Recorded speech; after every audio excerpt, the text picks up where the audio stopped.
This is Special Prosecutor Larry Klayman. I'm the only lawyer ever to obtain a court ruling that a president of the United States committed a crime. For truth.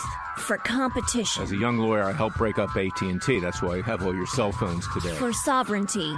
For the Republic. I'm the guy who, at Judicial Watch, which I founded, uncovered the Chinagate scandal. Millions of dollars going to the Clinton campaign, corrupting our political system. For the privacy of citizens. And I'm the only guy to have enjoined the National Security Agency from mass surveillance on hundreds of millions of Americans. Tearing it up. I'm the son of meat packers in Philadelphia, Pennsylvania. I know how to slice and dice. Bringing it back. We're going to take this country apart and put it back together again in the way envisioned by our founding fathers. It's not just talk. We're not just regurgitating news stories. Larry Klayman, special prosecutor, is making the news. And now, here's Larry.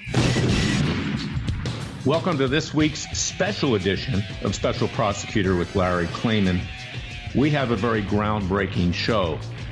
Later in this show, we're going to have Miss LUHN on. She was the woman who was most sexually abused, damaged, and nearly destroyed by Roger Ailes at Fox News. She's going to tell her story, part of her story, because it's very important. People need to understand the culture of Fox News. People know that listen to this show are supporters, how critical I have been of Fox News. We need more competition in the conservative cable news and media market. And I hope that there will be other companies that step up to compete against Fox News, because you're going to find out just how evil this enterprise is. Despite the appearances on TV, I realize it's the only basically major show in town, but we need some other entities to come in, maybe Sinclair, Newsmax, One American Network. We need more representation in the conservative community, and you need to understand what's been going on, not just in the past with Roger Ailes. And there's been a number of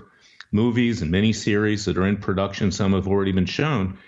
But you also need to understand that the leadership of Fox News was part of what went on with LUHN that caused her to the point of trying to commit suicide twice, the abuse of women. And of course, we saw this week statements that were made by Tucker Carlson years ago with a shock jock related to Howard Stern.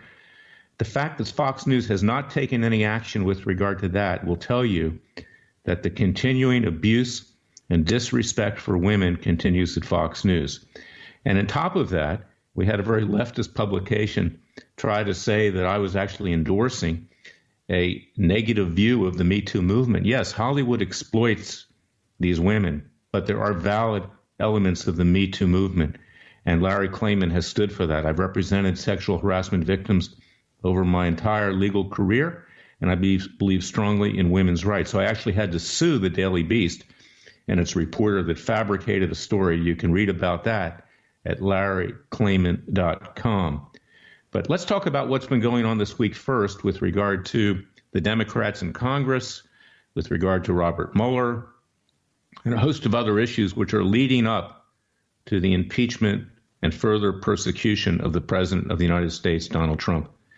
We heard this disingenuous, insincere remark by Nancy Pelosi this week, Speaker of the House, that she doesn't think impeachment is appropriate, that Donald Trump isn't worth it, basically saying that he's less than a human being, which was exactly what the Muslim Congressman LUHN Omar from Minnesota said this week, that he's not human, that Barack Obama was human, but our president is not.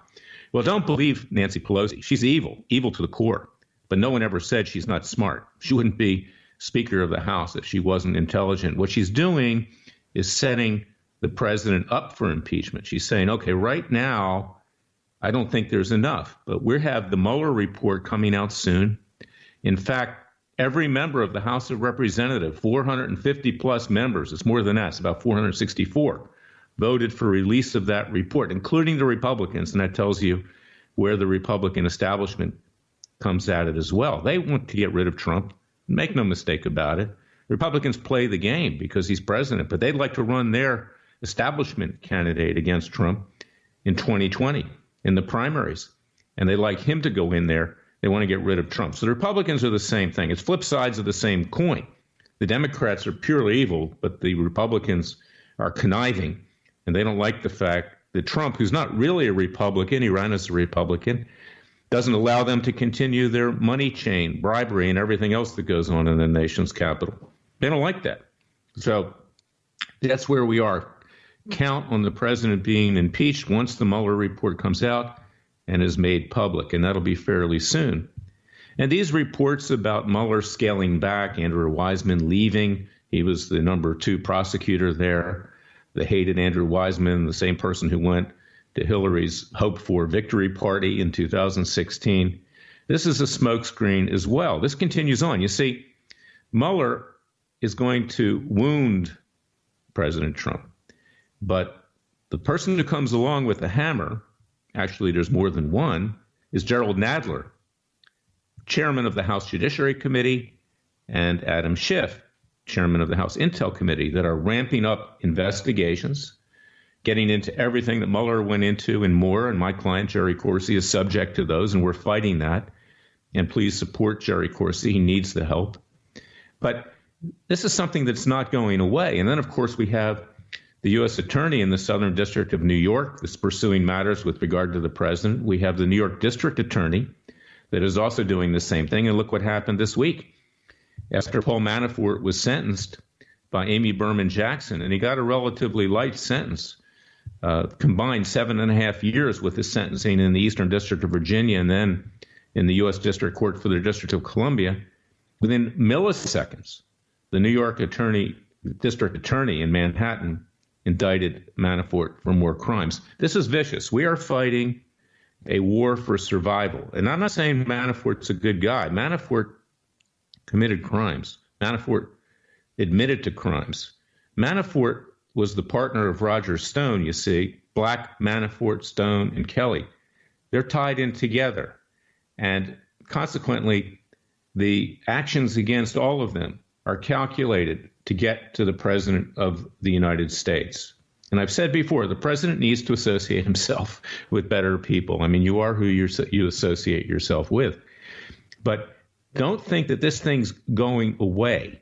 It's not going away. In fact, it's ramping up. So look for the trigger to be the Mueller report and the ongoing investigations in the House of Representatives by these vile Democrats to bring the president down. And we're going to play our role. Of course, we have our hard-hitting lawsuits. Go to freedomwatchusa.org. See how we are fighting what's going on with regard not just to Robert Mueller, but with regard to the committee chairman, Nadler and Schiff, in the House of Representatives. It's going to take more than filing a phony ethics complaint, which my former group did this week. I mean, that's for appearances. That's great for fundraising. But you need hard-hitting cases. You know, one of the things about Tom Fitton that I take issue with is they get documents and then he pleads for the government to do what Judicial Watch would have done if I was still running it. Well, you know what? I'm running Freedom Watch now.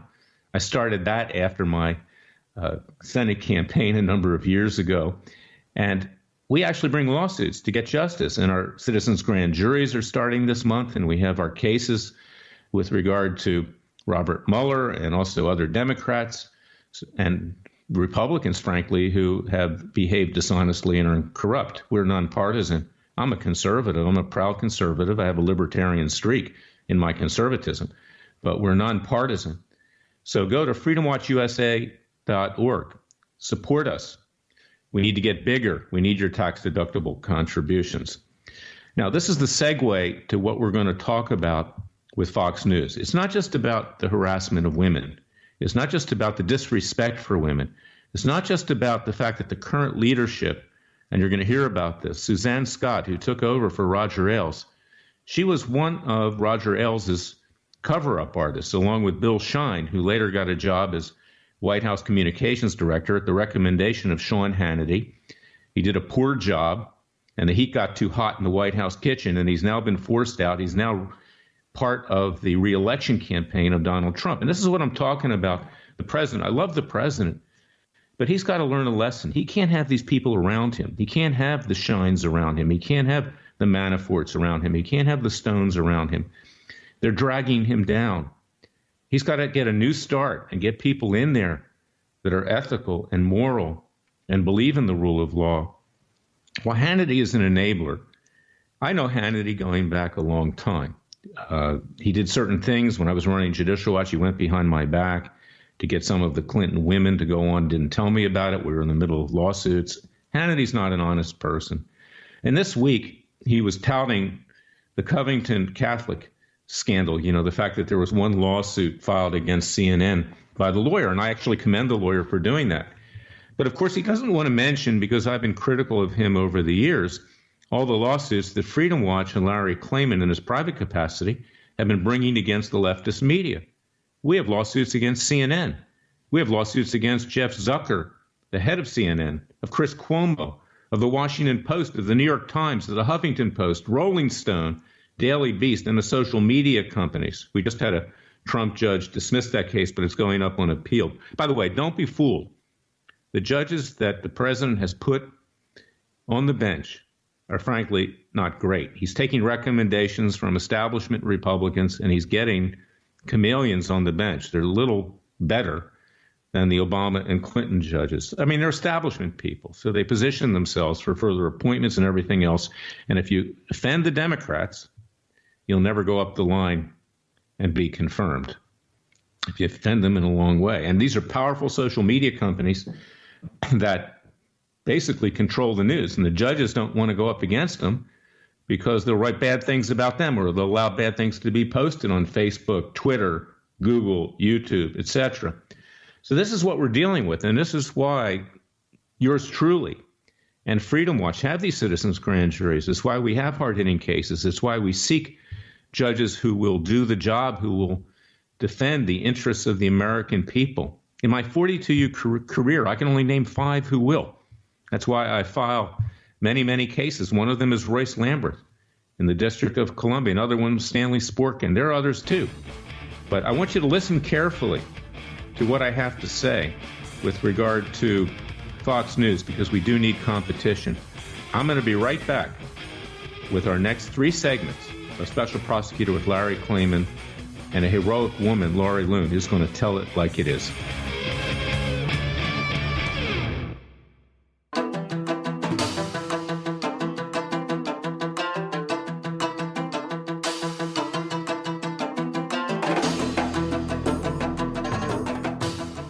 Fearless. Disclaimer, he's crazy, he's racist, he's out to kill the Democrats. Dangerous. You don't care, he uses the court and the law. Lethal. This is bad. Special prosecutor Very bad. Larry Klayman. If you'd like to support Freedom Watch and this radio show, go to freedomwatchusa.org. I'm back with my client, a person of tremendous courage, someone who for the first time is really coming out and telling the story of Roger Ailes and his enablers. His enablers, one of them is now the CEO of Fox News, incredibly, a woman by the name of Suzanne Scott, and another one was Bill Shine. And there are others, too, at Fox News. And I want Laurie to talk about the culture of Fox News, because we heard a little bit this week about statements by Tucker Carlson. And, of course, Fox News wasn't critical of that, which tells you that that same culture against women, this same persecution of women, this same lack of respect for women and other issues continues at Fox News. So, Laurie, I want to introduce you to our listeners. And I want you just to give us a quick background. I'm kind of going to be the lawyer here. I'm going to ask you questions. But, just feel free to let it rip and tell the story. But, Laurie, how did you get to know Roger Ailes? And how is it that you came up the line at Fox News with a number of very important positions? And how is it that basically you know the full story about what's been going on over there, particularly with regard to women? Hi, Larry. How are you today? I thank you for having me on. I met Roger in 1988 when I was a staffer on George H.W. Bush's campaign, and I was so excited because we got to see the political ads come out before they debuted on the air, and I was so impressed. And I thought, gosh, wouldn't it be wonderful to learn how to make the ads? And I ran into Roger one day on the elevator and just introduced myself, and that's really was my first encounter with him when he was still at the Bush campaign. And a couple of years after Bush was elected, I found myself unemployed, and I had dinner with Roger, and I was all excited because I thought I was going to get a job with AILES Communications, and instead he said we had to meet in his hotel room, and he immediately photographed and videotaped me and blackmailed me and told me he owned me and that he was putting those in a safe deposit box, the photographs and videos, and that he would own me. And that was 30 years ago, and I'm still paying the price of that first encounter with him. But I also think that it's fair to say that I looked up to him and I had admired him, and it was both things can be true. You can admire a person and you can be a victim of sexual abuse. And Stockholm, that's really what Stockholm Syndrome is. And I don't know that I've ever been able to move on to this day from the effect that he had, because I did look up to him and he was my mentor. And even through the 15 years at Fox, I had to play a lot of different roles.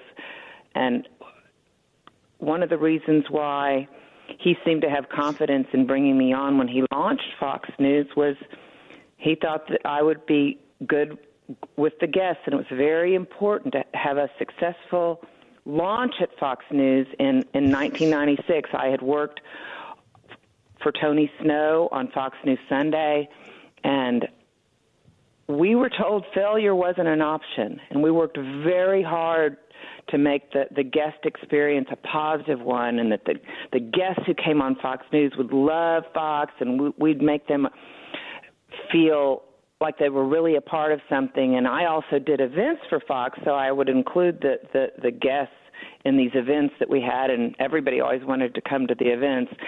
But I loved my years working for Tony Snow and booking segments for him, and I had a great experience in that Washington bureau, building my Rolodex and cultivating my contacts in the days before 9/11. You know, we had some big stories. We had Clinton impeachment. We had the Bush-Gore recount. And I worked on Brit Hume's show, and I learned a great deal. And I worked with some great journalists who really had high journalistic standards. But at the same time, I'd get these phone calls from Roger Ailes or from Bill Shine saying that I needed to go to Washington for a booking meeting. And the booking meetings would take place, and then I was expected to go meet Roger in a hotel room where he would remind me that he owned me. And Laurie, we're going to come right back with the second segment. We'll pick this up in just 1 minute.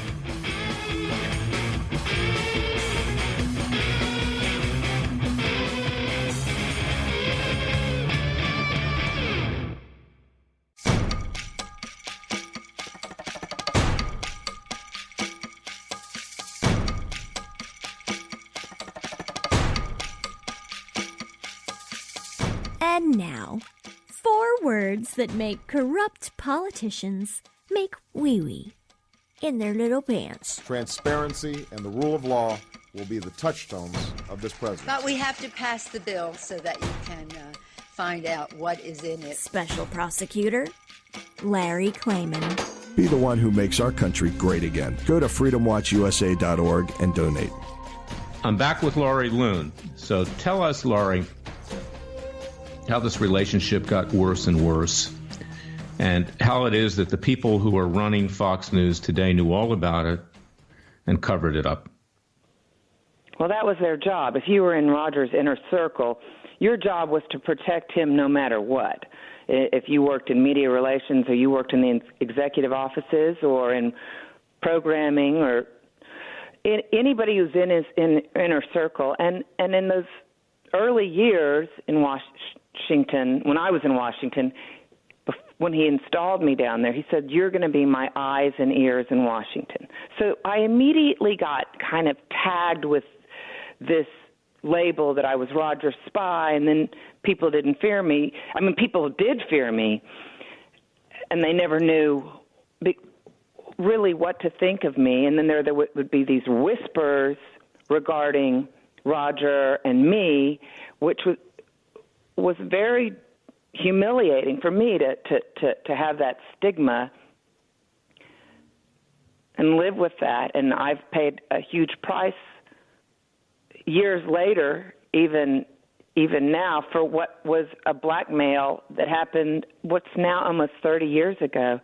And he had a very powerful, Roger's very powerful, and he reminds the people around him that he's very powerful, and he kind of sort of runs it in a mafioso style. Everything's on a need-to-know basis. It's a culture where there's fear, where you're rewarded for loyalty, but sometimes he doesn't return that loyalty. The loyalty is expected, but if you should fall out of favor and he cuts you loose,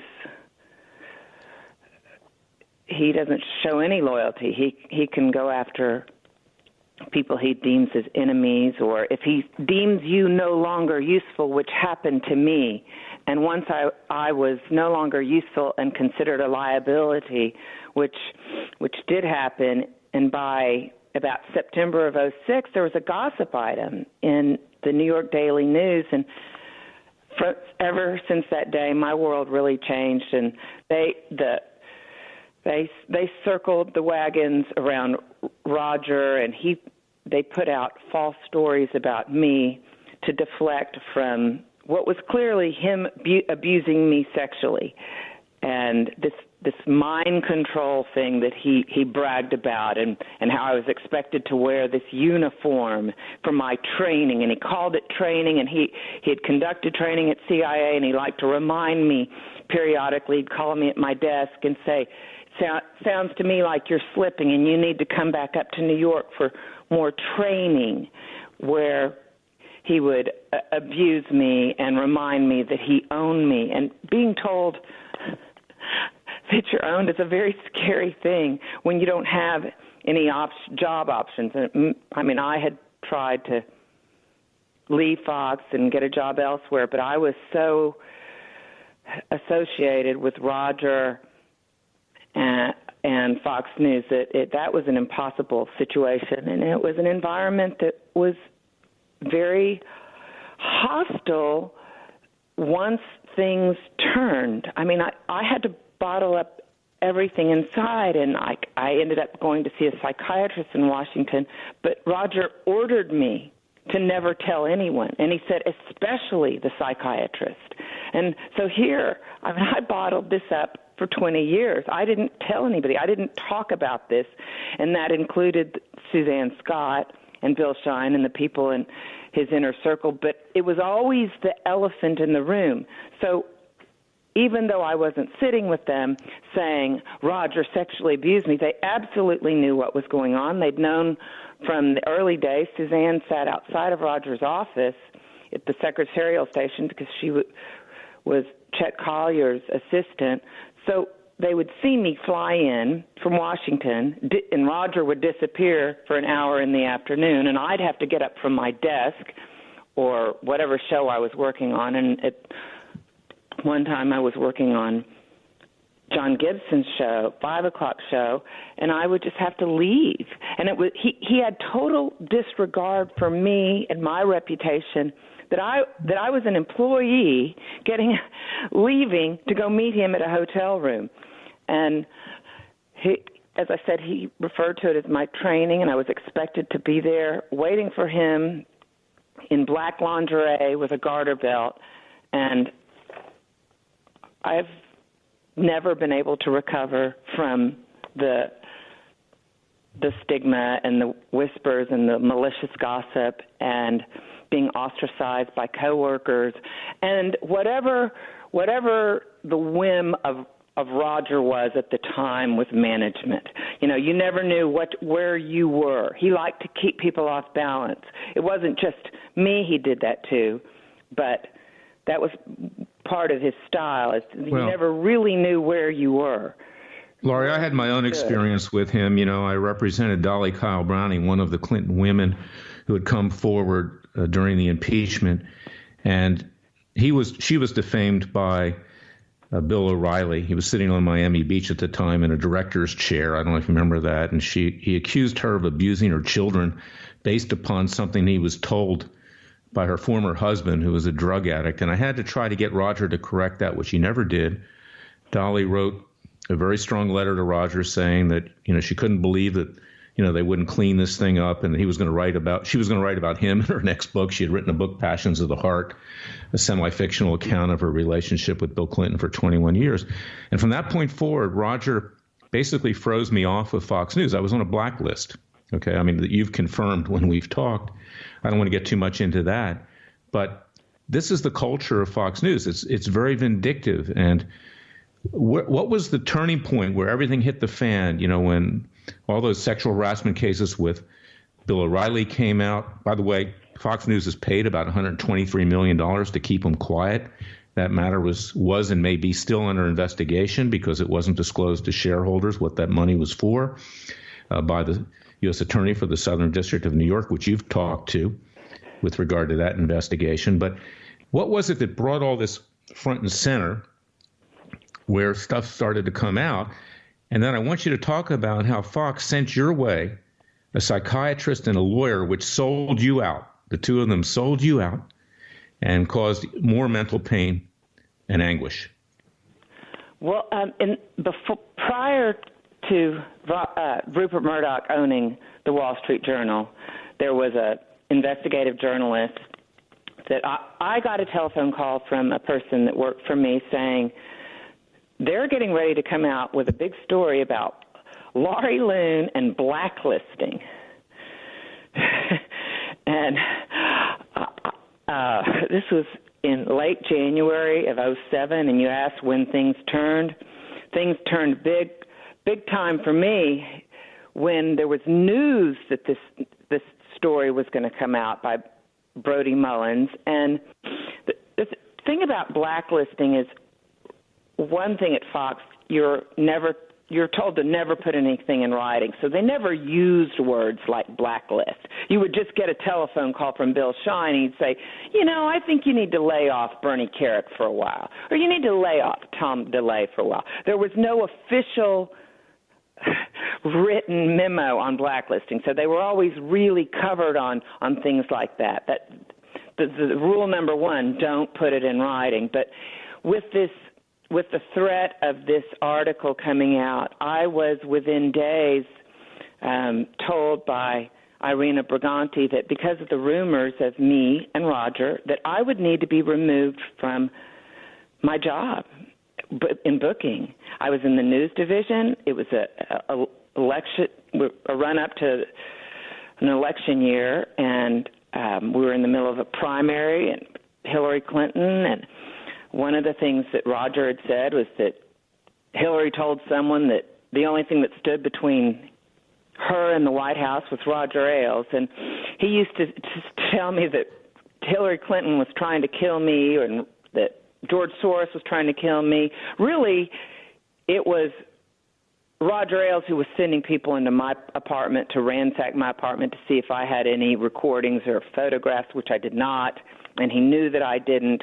He definitely knew that I didn't, because I'm sure that it was him or people who worked for him that were in my apartment. And he used to like to remind me of this Andrea Macris case in 2004 that had almost brought down Fox News, that when she sued Bill O'Reilly and the way that they smeared her. He wanted me to have a good idea of what things would end up for me if I got any funny ideas like suing, which I never did, and I stayed loyal. And Suzanne Scott knows more than most the pain and the humiliation that I suffered from Roger's abuse and the stalking and the threats. And I think that I am very hurt, even though I spent a great deal of time with her on this, that I don't feel like she supported me in any way. If she had, I wouldn't have been put in a position of being sent to Fox, handpicked Fox psychiatrist. At one point you went to see the U.S. Attorney in San Antonio about what was going on at Fox, the illegalities, and you were right. I went telling this assistant U.S. Attorney. What was his name? I called Eric Holder at his office and said I wanted to talk to him about something important to do with Roger Ailes and Fox News, and I was in San Antonio because Bill Shine had ordered me out of my apartment because I was being terrorized and gaslit at this apartment in L.A. after I'd left Washington and under very difficult circumstances. I had been completely isolated and shut out, and my coworkers, no one would even speak to me. And so I call Eric Holder. His office sent me to the U.S. Attorney, where I let it rip. I told them the whole story of what he did and how he made me meet him in hotel rooms and how it escalated over the years with phone sex, and then how he brought some other woman with him. And, I mean, some pretty terrifying stuff that I had never talked about with anybody. And they sort of had this attitude of run along, little girl, and went and got my psychiatrist on the telephone, who threatened me and said, if you don't leave right now, I'm putting you in the psych ward tonight. And what happened was, I left the DOJ, where, remember, I didn't go to the National Enquirer. I didn't go to some big-time lawyer who held a press conference. I went to Eric Holder at the Department of Justice because I thought I was reporting a crime, and I well, you know what, Laurie, this is time to talk about it. Yeah, this is the nature of Washington. I talk about it a lot. The Democrats and the Republicans, when push comes to shove, they protect each other, because there by the grace of God go thee. So they cover for each other. It's basically, positioning to raise money in fundraising, to, get on Fox News or CNN or MSNBC. But in the end, nothing ever happens. And people like you who come forward in good faith to try to resolve things, you get crushed because there's an unwritten agreement between Democrats and Republicans. We, in the end, will protect each other. Of course, Trump, he's not part of that because he's really of neither party. But it's my understanding, too, from what you've told me, that they also sent a lawyer in your direction indirectly, which sold you out in your eventual settlement with Fox News. We're not going to get into that at this time on this show, but that's something that's going to come up legally with Fox and with others. I want to talk about, and we can continue it in the next segment too, is that you have become a source of interest to Hollywood. And there is a miniseries that's coming out produced by Showtime and Blumhouse Television, which actually has you as a main character, played by Annabelle Wallis, an A-list actress. And it's written by someone who distorted your story when you interviewed years ago with him, Gabriel Sherman. So we're going to talk about that when we're back and really take this whole story forward.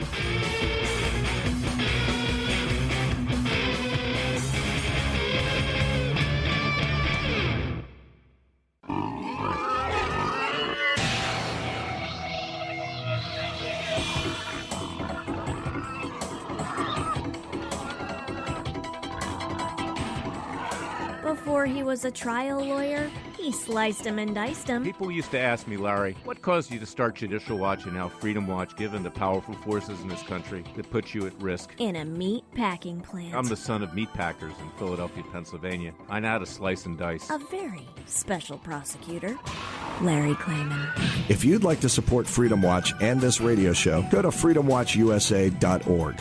We're back with Miss Laurie LUHN, a very brave woman who's coming forward really for the first time publicly to tell her story in a major way. Okay, just parts of it come out before, and you're going to hear more about it in the future. And I doubt that it's going to be portrayed accurately in this miniseries that's being produced called Loudest Voice in the Room, where this individual by the name of Gabe Sherman for The New Yorker previously had interviewed Miss LUHN, coerced her into an interview, telling her she would be protected if she was interviewed. That's my understanding from what Ms. LUHN has told me, from what Laurie has told me.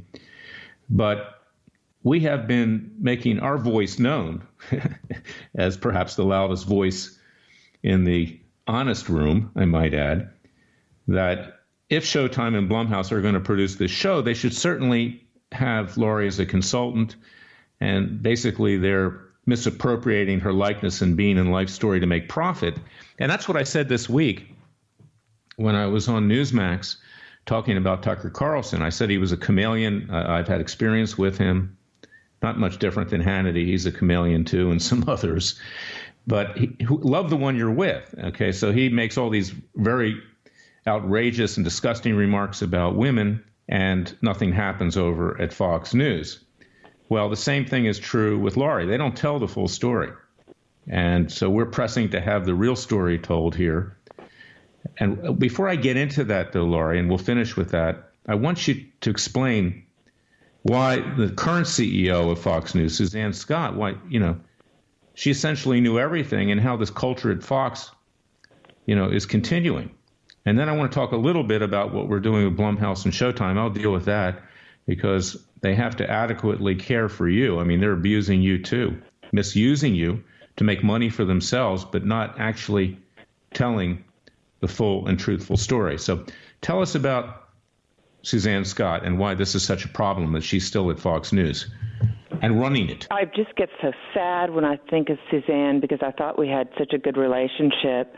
And I did confide in Suzanne, and really she played the role that Roger wanted her to play. He sent her on weekly lunches with me when I was in New York, I guess just to pressure me to put my apartment on the market and see where my head was. But, I mean, I was terrified. I cannot say that enough. And I was already emotionally shattered, and I was being stalked, and I confided in Suzanne about all this. But the elephant in the room was that I never came out and said, Roger Ailes is abusing me, but she always knew. And she is there now, and she was a very decent person to me, which is all the more reason why it makes me very sad that they have – I wouldn't have thought that the Suzanne that I knew would want me, on the street, broke with PTSD. I mean, I have terrible symptoms from PTSD, from suffering from all of this. I didn't get anything like an adequate settlement, and I was under duress at the time. She wasn't part of that. Diane Brandy was. Diane Brandy, who was legal counsel, colluded with this psychiatrist that Bill Shine sent me to, and the three of them worked this out together. Bill Shine, the legal counsel, and the psychiatrist, and then they referred me to a lawyer who was also kind of part of cozy with Fox and sort of in that tent, and I was never well represented. I never filed suit. I never did the things that I should have done or that would have protected me. I did it quietly. I wasn't emotionally equipped. I was on medication. I was in mental collapse. I was very alone, and I've been very alone all these years. You tried to commit suicide twice. I did, and the last time was after I had to read Gabe Sherman's lies about me, where he flat out lies, which is why I can't believe he's monetized my tragedy and sold it to Showtime and Blumhouse without so much as giving me any notice or compensation. We're going to be pursuing it, Laurie. We're going to be out of time shortly. I'm going to bring you back on next week's show to continue this story. But for the time being, this is what's important, is that you're standing up for yourself, you're standing up for other women, you're standing up for everybody in this country. I admire what you're doing.